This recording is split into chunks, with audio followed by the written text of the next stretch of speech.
Hi, I'm Maria Theoharis, or Velo Sews on social media. Welcome back to Sew Over 50 podcast on Sew Organised Style. Grab a cuppa and relax with us. I begin today by acknowledging the traditional custodians of the land on which we record this podcast and pay respects to the elders past and present. Many thanks for the ongoing support from the Patreon community for Sew Organised Style podcast. Your ongoing support every month keeps me developing these podcasts so you and our listeners can hear from sewers from all walks of life. Sew Over 50 intersects with all sewing communities. We're a community that is sew over ageism. Our focus is the sewing talent each person shares on social media and providing recognition of their willingness to share their skills, whether a beginner or an experienced sewist. The Sew Over 50 community is positively leading by being visible in the sewing community. Rosie at Artworkerprojects is today's Sew Over 50 podcast guest. Thank you for inviting me to your home today, Rosie. And here she is. Hello. Hi, Rosie. How are you? I'm good, thanks, Maria. How are you? Fine, thank you. Nice to see you. Lovely to see you. And I'm guessing that you have artwork right behind you. I do, yes. It's all through the house. You do amazing artwork. Oh, thank you. My pleasure. The amazing thing is we both live in Sydney, but I've really met you a couple of times in Melbourne. I know, but do you remember the very first Frock Tales in Sydney? Because I met you then. We were wearing a mesh fabric jumpsuit ahead of your time. It was good that we all got together. Yeah, the very first one. What were you wearing then? It was a long sort of ankle length cut-in shoulders dress with sequin snakeskin print. It was like a Dries Van Noten fabric, but I really liked it. I finished it that afternoon. Of course. And that was my very first social sewing thing. And I was so nervous to go, but so excited. Like even though I felt like throwing up, I really wanted to be there. Like today, here, now. Oh, no, you weren't feeling like that, were you? A little bit, yeah. I'm horrible at sort of the whole public speaking in front of people thing. Oh, I'm sorry. As an artist, how is sewing part of your works? It's very much a part of my work, basically because I'm making things with my hands, which I've done since I was very, very small all my life, compulsive making. And the fine motor control that you develop through sewing is also that goes through to artwork for drawing and painting and all sorts of things. My work is not just painting or just drawing. I make objects and things. So I'm going across a lot of different media, from oil paint to plaster and resin and the whole thing. Hands and tools are exactly the same as sewing in terms of fine motor or even gross motor when you're wrangling with big pieces of fabric or whatever. And I've used a lot of embroidery and applique in my artwork. And with embroidery, I've done really large scale things where I've made my own thread. So I've gilded plastic tubing and done, huge embroideries on big canvases, or played with patterns on Photoshop and then expanded them and changed them and then projected them up and cutting them out of fabric and then appliquing onto canvas. So there's a lot of crossover for me. And really, if I feel like sewing or if something comes to me, then I'll just want to do it at the expense of other things. Less so, I must say, over the last year or so, because I've been doing some different things. The last couple of weeks, I've been down tools in the studio and I've been sewing, and it's been fantastic. It's really great. Does this mean that you've removed some of the projects from your sewing queue? Yes. I've got through things because all last year I was making a lot of jewellery. I had to really concentrate on it to see if I could make a go of it. So I didn't do hardly any sewing at all last year, but I was busy accruing fabrics to compensate for that. So, I just love this. I could make, whatever out of it. I've got a stash of, there's not grand proportions, but it's certainly substantial. And I've made inroads into that. And it's been really good. Does your art move across into art on fabric for you to then wear?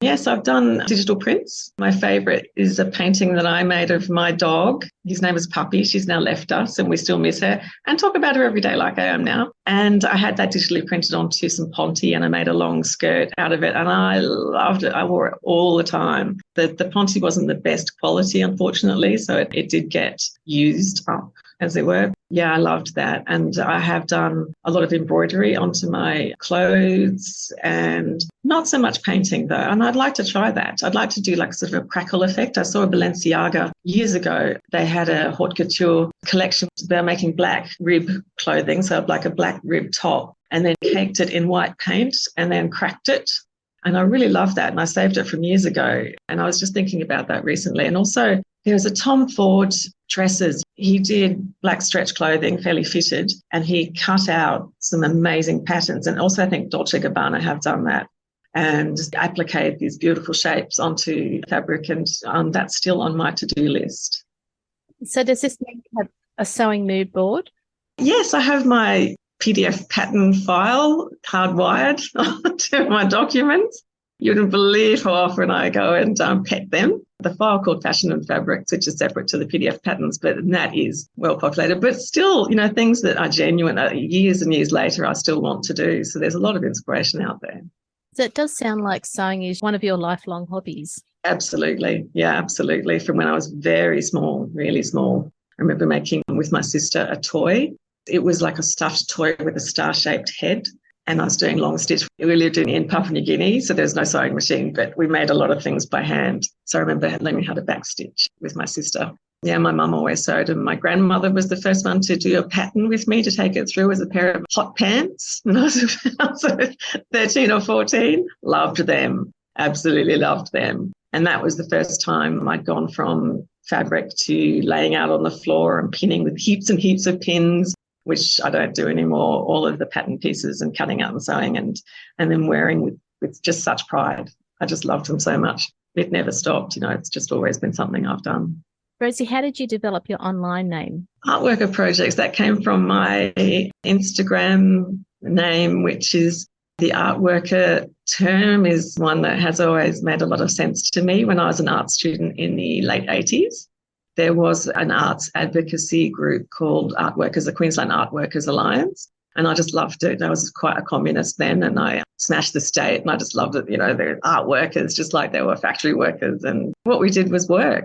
It was a viable profession, and it always has been my profession, and I just loved the solidarity of it. And, we're all in it together, and there was some power in that we were a force for arts advocacy and money and all kinds of support, that there was a group who was fighting for that. So Artworker was something I've always had. Rosie, my maiden name, I was an art worker.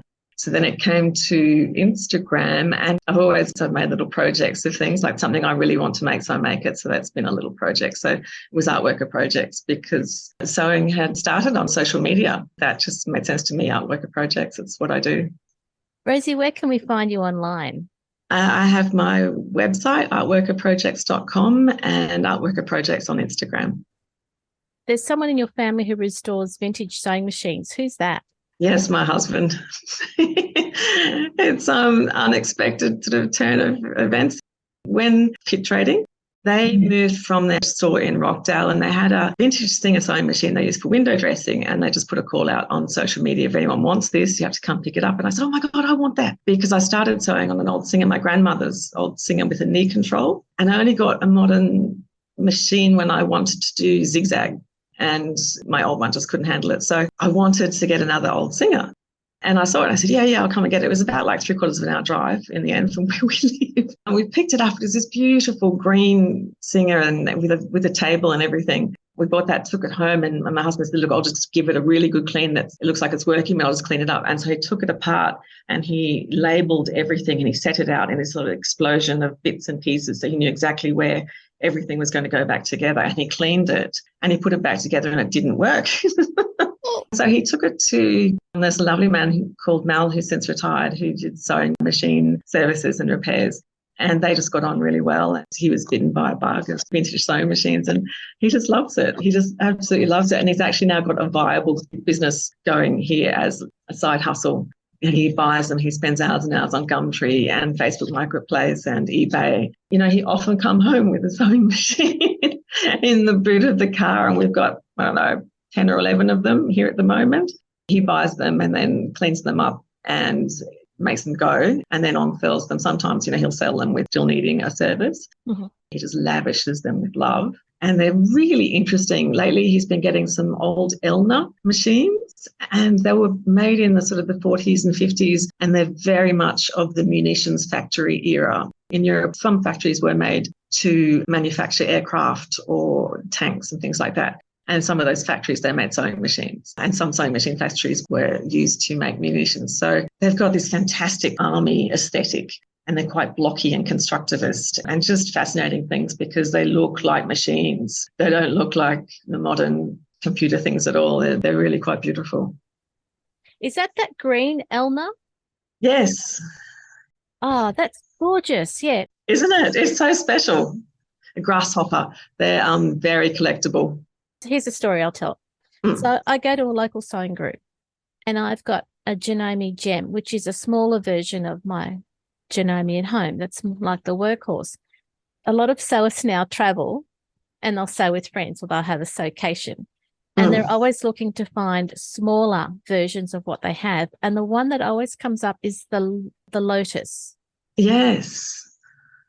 Has your husband ever come across any of those? No, but it's on his list. He's very interested in the lotus. So if anyone has it, get in touch. He's found some incredibly beautiful machines, some with the gold decals on the black that is just extraordinary. Some of the old singers have that Egyptian patterns and extraordinary variety, but some of the older ones like the Elnas and lots of beautiful old machines. They made millions of them, like with those singers. We think, oh, they're so special, but they actually made millions of them. So there's a lot out there. So he has to be very vigilant in tracking them down. When did you discover the Sew Over 50 community on Instagram? A while ago, but it didn't, to be honest, interest me too much. I just make what I make. I've been aware of it for a while, but more and more so since I've become over 50 and I had to start taking adjustments in my clothes.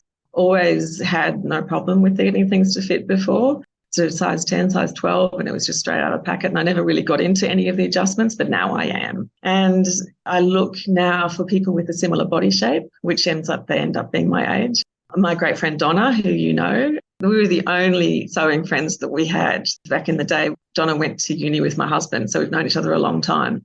She's also an architect, so she's very interested in design and fitting. And we were the only people we knew who sewed. And we'd get together seriously for hours and hours and talk about sewing. We had no one else to talk to, and I love talking about sewing. So I have become more aware and more interested in the Sew Over 50 community because these adjustments seem to be not common, but they often required in sewing for my body that has changed now for the mean. The very first one I wanted to do was a high rounded back, which I actually haven't done yet because it seems hard because I never had to do them ever until the last few years. I kind of resent them. So I'm not really into the fitting thing, but Donna has been fantastic in helping me. We've been mastering T-shirts recently. I've come around to realising I need a dart in a T-shirt. She has introduced me to the French dart, where it starts from sort of the high waist and goes up to the bust. And that's because the T-shirts were beginning to gather between the bust and the arms, on the armhole, just above the bust. It's beginning to wrinkle up there. And I like a T-shirt to be fairly fitted around the shoulders and the bust. So these wrinkles were really cramping my style. And it was desperation that made me turn to having to maybe do some adjustments. So we have found that the French dart has just solved all the problems. And the only problem I have with it is my grief over stripy shirts. I must have seriously dozens of stripy shirts, and I've made dozens of stripy shirts over the years. But when you take darts, you just can't match the stripes anymore. I find that really irksome. It really annoys me. And I've tried all sorts of stuff to get around having that dart, but it looks like it's a necessary thing. And it really helped, that French dart. Check it out. It's easy to do, easier than a bust dart because you start from below the bust and you just start pinching out the fabric from the side and under the bust. It's remarkable in that it brings down the front of the bodice so those wrinkles just don't happen. However, I'm also having a problem with a sway back. In other words, I have to make it bigger over my arse. So there's a couple of different T-shirt adjustments that we've been perfecting and I'm getting there. In fact, I'm just about to cut one out now with my new slash and spread across the back of the bodice. The forward shoulder is another one, just a centimetre of that. And just little things like that make making a T-shirt a little bit more of an ordeal than, not an ordeal, but it's a little bit more onerous than it used to be. I would just be able to cut out a T-shirt or any kind of pattern really and make something. So it's just, I always did it. That's if I wanted clothes, I would just make them because it just wasn't that hard. And since the fitting thing has become an issue, I've also been much more interested in trying more difficult things or mastering things that I thought were difficult, like piping or gathering things. Like there's those beautiful fantastic patterns that have just massive amounts of gathering and really specific, like gather it between this measurement and that measurement and then attach it onto this gusset. And it's quite involved and they're tricky and there's nothing as satisfying as having sorted that one out. It's really quite a thrill. It's ridiculous to say for maybe other people who can know what I mean, like making my piping from scratch. It was really exciting, and finishing it was just so gratifying, and I was so proud of it, and it just made me so happy. And also I don't need as many clothes now as I used to. So I've gone from just being able to sew whatever with whatever fabric. Now it's much more considered. It's fun in a different way. It's much richer now. And it sounds like you've been able to pick up those new skills and techniques through your relationship with Donna, as well as the information that is provided by people in the Sew Over 50 community. Yep, very much so. And also styling it is different. I don't want to wear really short skirts anymore. And just seeing, how people are wearing certain patterns, you must know, if you've got a pattern on your mind and you go on the Instagram kind of hashtag dive, I now look more at people who look like my age and seeing how they, are carrying their clothes. Yeah, it's quite inspirational now. And that influences what patterns you then buy. Yes, very much. I've been really into the assembly line because I didn't realise they had darts in their things. Like they make that sweatshirt, and I always loved it, but I've got this problem with this adjustment I have to make now. And I just realised lately that it had a dart in it. So I'm going to try that one, and the wrap jacket, because it does up the high waist, because I don't want anything near my waist these days. It's just, and so there's a few of those things and they have come from me looking online on Instagram at people I liked the look of who are older. Whereas I just used to look at anyone was fine. But now I look at, how people are carrying their clothes more rather than just fashion-wise. And Donna has also, taught me that you can put a dart in anything. As long as you can take it out to a seam and balance it out there, and it articulates out to a seam, then you can pretty much make anything fit. And it's not that hard. But it is hard to do it on yourself. So I am lucky that, A, that she knows all about it. She's my sewing guru. And B, that she's, she can stand there and very comfortable just to fit things on. It's been a big change in things rather than something very solitary to a very collaborative sort of sewing experience now. And I'd love to go on a sewing retreat. I'm scared of people. So maybe one will come along.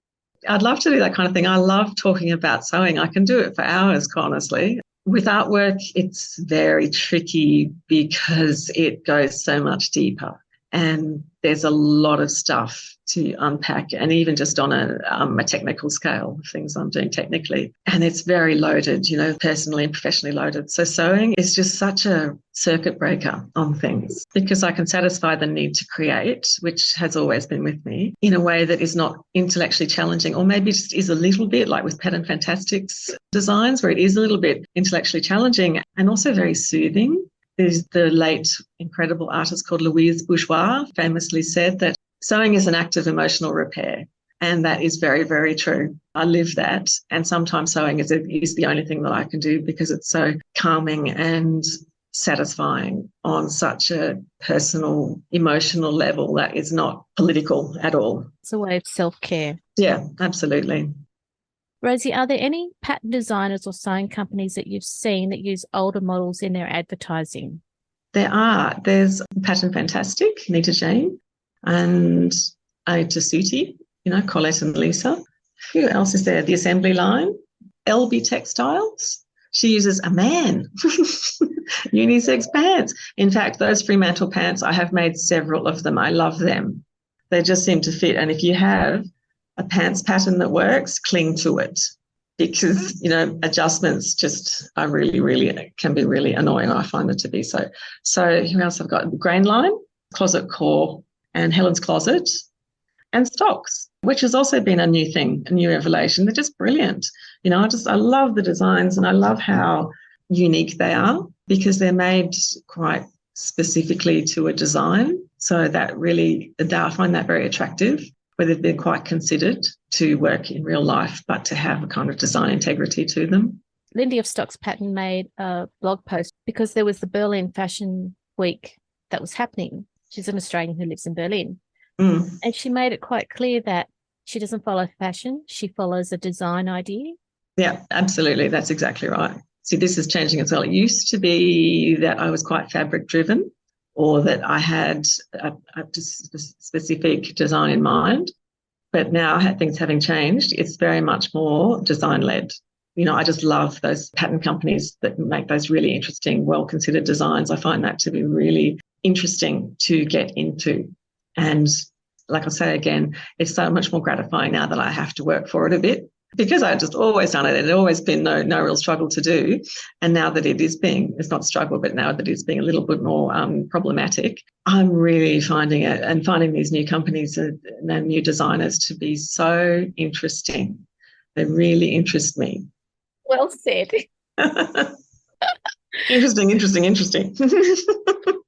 You're getting satisfaction out of making clothes that actually fit you. Mm. You didn't have to worry about that.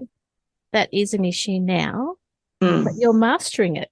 Yeah, and it's incredibly satisfying. The feeling of achievement is just immense. And then I love those clothes. I just love them. I wear them all the time. I have a couple of times gone through my cupboards to cull things, and I need to continue to do that. A lot of things still technically fit me, but they don't fit me because the body has moved. When I make things now like that are much more worked, I find them, I just love them. I love them so much because they just work, and I love them when the fabric and everything is happening, and it's much more special now. Yeah, I just love wearing them. It just feels like such a triumph. This T-shirt, look, it's got French darts. It fits. Fantastic. So the final question is, what advice would you give people who sew that have an artistic flair and want to branch out with their sewing? If I have kind of an idea and I think I might kind of know how to start it, the best thing to do is start and to make a mistake. Ruin it, just break something. I always just think to myself, break it. Break something first, because then you're in and then you can start working it out. Also, upskilling. I found piping to be really, really satisfying to do. I just couldn't believe it when I figured out how to do it. It's quite simple, really. But it was always one of those scary things that we really advanced sewers would do, and it's not. You can do it, and it looks fantastic. It's not hard. The first thing I made, I kind of broke, it was just over and over again I had to keep sewing really close to the piping. And in some places, there's hardly any piping at all. And then it was just blowing out in other places. But I loved that. And it stopped me being scared of doing it. It wasn't so impenetrable. It was something I could just get into. So I would say, yeah, sort of try something that is, I hate the term outside your comfort zone. But having a new challenge is the way creativity is formed. Creativity comes from creation. So if you are making something, other things will get made and that flow starts to happen. The most crucial thing you can do is to start. And if you don't know where to start, then start by doing something that's probably wrong. It's probably nothing like it, but you could be like this. So, yeah, and just break into it. There is an artist, I can't remember her name, but I've heard her say that if you can't, with painting, if you don't know what to do, if you can't resolve a piece, then take away the best thing about it.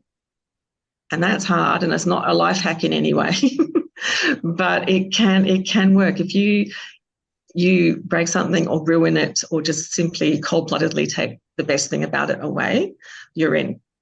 You have something to work with.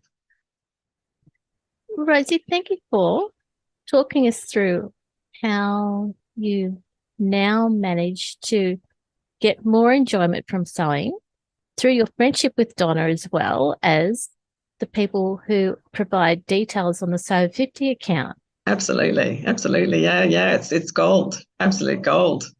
And all of your inspirational quotes as well. There's Louise Bourgeois who said sewing is an act of emotional repair. Yeah. And it could not be truer words spoken. Exactly. Well, thanks, Maria, for having me. Well, thank you for giving me your time today. I know you're busy. But... No, it's so nice to see you, and it's so nice to talk about sewing. I love talking about sewing. I really do. Talking about darts, who else can you speak to that understands finding a new dart structure? That does There's a very specific group of people who know what you're talking about. You go, yeah, right, I know, yeah. And it's just so fun. It's just, sewing is something I have always loved doing. It's always answered something in me. And I love nice clothes. I love fashion. And I could never, to begin with, I could never afford what I wanted. So sewing was, it was something I did without hesitation. And it's something to do with other women as well. And there's a real bond between women, and these things are handed down like they very much were to me from my grandmother and my aunt and my sister and my mum. And there's a continuity, it's an emotional continuity in that then has now spread out through social media. And when I first got on social media, it was through sewing. Previously, as I said, my only friend Donna, sewing was something I could do when my boys were very, very small. I could be in the room doing something for myself or something, an act of creative activity while they were crawling around on the floor, being careful of the pedal and things like and the pins and things like that. But it was something I could do when I was with them, because I found it really hard to be with, little babies. And as it turned out, my first baby was quite demanding. It turned out that in the end that he was autistic, but I was able to be with him, but doing something. And it was, it was often hard, long hours with that. So being able to do something for myself, as it were, without actually leaving the room was really important. And when social sewing started, that connection between women is just something that's very nourishing. We have such a long history of women sharing this between them, that there's that line of passion that goes through, and understanding and compassion, because you never need compassion like when you're taking your measurements. It's like self-compassion. And other sewists ask for your compassion when they list their measurements or when they list the kind of adjustments that they've made. And that's a beautiful thing. And to have that come into your everyday life is really special. I don't know how else you can do that with something that's just a hobby. I mean, sewing is my hobby, and I call it that because my work is me, but it's more than a hobby. It's an interest in its activity and its creative exploration, as far as I'm concerned, and just another extension of my artwork and of making things. And I get really nice things to wear. That's what I wanted to say. Well, thank you very much for your time. It's great to see you again. Thanks for asking me. It's really nice to see you too. Same here. See you later. This episode of Sew Over 50 podcast on Sew Organised Style was produced by me, Maria Thea Harris, with permission of Rosie, sound by bensound.com. Listeners, please direct message Judith and Sandy at Sew Over 50 to give them your support for the Sew Over 50 account. As you know, Judith is undertaking some interesting research that I know you'll want to help her out with. If you have time, also let Judith and Sandy know how you'd like to support Sew Over 50 behind the scenes this year. Sew Over 50 Live for Sew Over 50 account with Bird and Molly continues this year. You can subscribe to Sew Organised Style podcast, spelled with an S, not a Z, on all good podcast apps. If you are a YouTube person, a library of Sew Organised Style podcasts are being loaded onto the YouTube account with a few visuals to really show you what we're chatting about. Make sure you go back and listen to our free Sew Over 50 podcast archive, and if you can, consider supporting the production of this podcast on Patreon. We look forward to joining you in your sewing room next time. Stay safe, everyone.